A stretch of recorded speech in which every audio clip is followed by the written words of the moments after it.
Okay, I found something super cool. Unintentional, but I gotta share it. I made a video with these little Olsa Tools screwdriver magnetizers. This one, showing how you can magnetize your screwdriver with it. But I found a new use that's awesome. Backstory first. We're on this 212 Ford Edge, and I gotta do blend door actuator motors on the driver's side.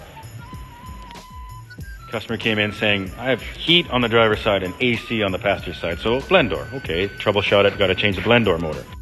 Like, they're not the worst in the world, but it's right there. See it way up there? There's a screw. Sorry, my camera's crappy. Where am I going?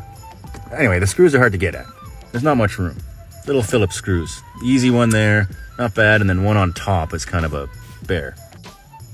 So I thought, hey, I'll just use a short little extension like this just to get over the breadth of the blend door and get to this screw. But the screw kept falling. So I thought, aha, I'll use my little magnetizer.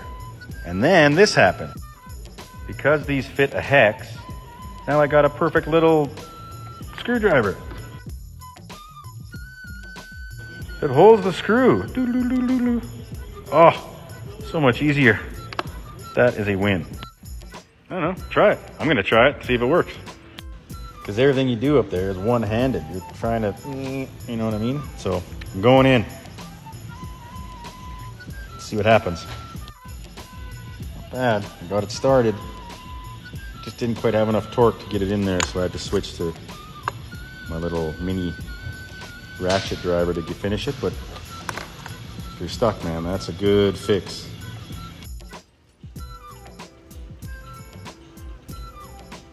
Go there.